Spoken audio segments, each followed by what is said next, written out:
Leo, thank you for joining me. This is your astrology forecast for 2015. I'm going to give you a rundown of the astrological influences that you'll be working with in each month in 2015 and hopefully give you some sort of idea of what you'll be working with and what kind of energies are going to be influencing you this year. So you start off 2015 really with a bang, and particularly in terms of your daily life. So I really see something changing for you. It could be a new job. It could be that you move, or it could be that your communication takes you to another level. But something about your life is really going to alter in January, and things are going to look completely different than when they did in December. And you really start the year changing everything. February sees that theme kind of completely being done with. So you've done the move, you've finished, you've altered your circumstances, you're done with it now, and in February you react to the outside influences that are coming your way. So if you have moved to another country, finding your feet in terms of the language, who you are, what you're doing there, how you get about, the relationships with other people. If you are in a new job, getting used to the office, getting used to your colleagues, who you're working with. But I really see this as a positive move for you, and that you expand within yourself and you get to know yourself much more. I really think that it is very likely for you, there's a huge potential for you to actually move in a physical sense, or to learn something completely different in your new role.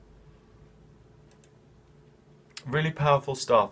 March sees you expanding even further. If you have moved, it could be that you now get to know the place and you expand in terms of your own mind, in terms of the way you see yourself in this new position. Or that if you've signed up for a course or some way to kind of really expand your mind and to expand your skills, that you really make huge inroads now and you start to add yourself into that. If you learn something, so for instance, if you're learning hypnotherapy, you learn the basics, you learn the scripts, you learn how to take someone under, but once you start to get the hang of that, you can start to inject your personality into it a little bit. And I see by the time March comes, you start to feel comfortable enough to inject yourself into the situation. Okay, April for the first time really sees you making some major inroads into your working life. It seems there are some disappointing kind of circumstances in terms of, again, other people's influences on you, and it could be that a relative asks you for money or presents you with some sort of problem, but again, there is personal growth within that. So don't try and shy away from it. Embrace those kind of difficult situations because you get a lot of growth out of those. I think you're going to find April quite difficult to communicate what you're actually thinking. And for you, Leo, that's saying something because you like to communicate. But I think you're much more focused on finding things out than actually saying them. You're reading, you're not writing. You're traveling, you're not teaching. You're discovering things for yourself rather than bringing them across to other people. May 2015, I really see some financial success here.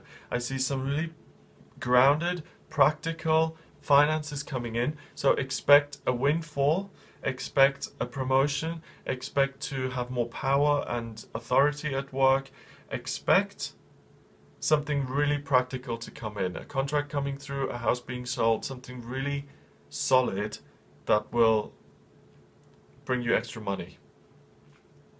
And I also see that this is a culmination of one of your hopes and dreams really being realized and coming true.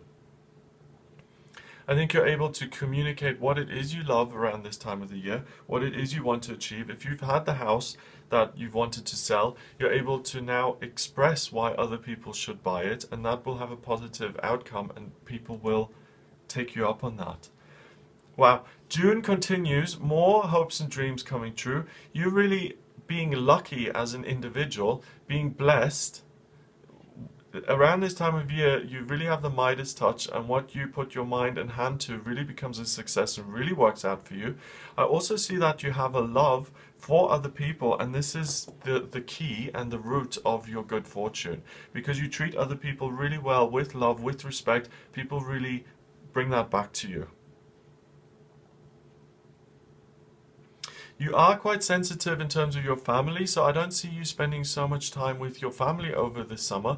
I see you spending more of this time with people in your working life, in your romantic life, in your business life, and really producing things that are tangible in the real world. So Leo, this is really a year for you of making actual things happen. It's about making things, building things, rather than improving relationships or, you know, you're lucky this year. You love life. You're really enthusiastic about the process of life. And by engaging with it, things just happen in a practical, good, perfect way. Wow, that's a great message to be able to give you.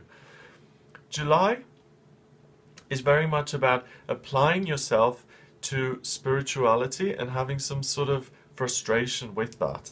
Okay, Mars is in Cancer in your 12th house, so is the Sun, and I really see you either wanting to help other people or wanting to become more spiritual, become more kind of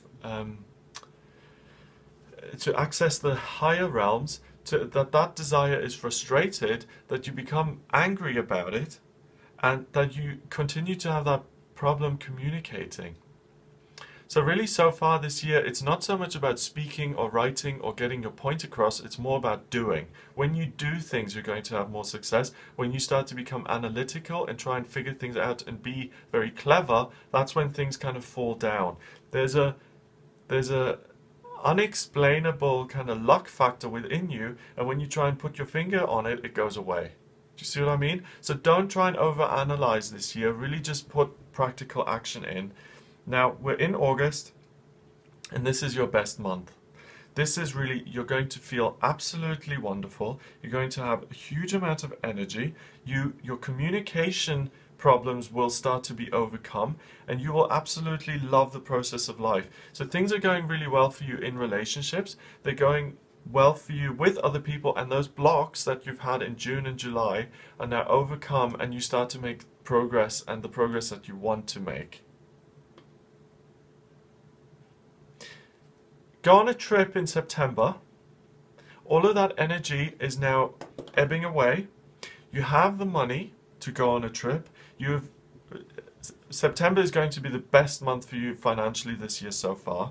So you have the money that you need. Going on a trip will really expand your mind, will help you make progress. So for instance, if you're working in the office in September, 30 days in the month, and you're completely exhausted, you won't be that productive. But if you take a week off in September and then work for the last 3 weeks, you will be rested, you will be much more energized, and you'll get a lot more done than if you just continue to plow away at things. Take a break in September. Financially, you're not going to be struggling, and you'll have what it is you need. There's also, it could be that this is money that you've earned yourself, but there's also a real potential for you to inherit some money in September. Yes. And not just a little bit, enough that will alter your life. And it could be that you have enough money to make a major change in your life. So if you're, if you're a young person, if you've never bought a house and you've been working towards that for a number of years, then September is the time when you will have enough to actually make that happen. Okay. Enjoy a work success in October. That could be that a presentation goes down really well. It could be that you really start to get what you're doing. It could be that you really are able to teach other people what you're doing. It'll have a positive, beneficial outcome for you financially again. And your communication problems at the second half of the year have really been overcome.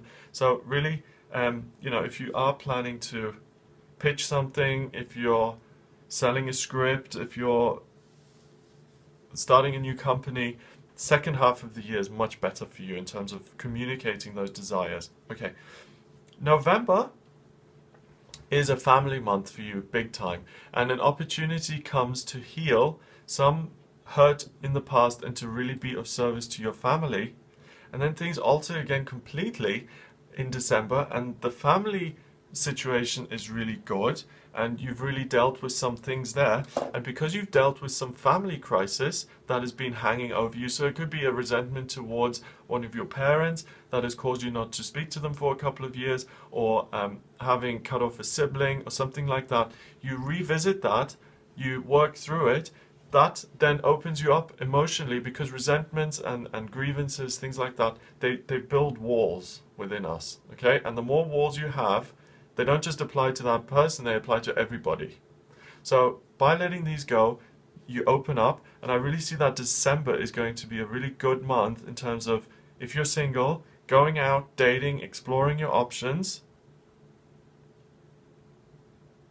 being sensitive enough to come across in a way that's like, yes, I am a viable partner, because often, Leo, you breeze into a room and everyone's like, right, I do not want to be with an egomaniac, okay? And often that's a problem you have, because you come across as super confident, and it puts a lot of people off, especially Virgos.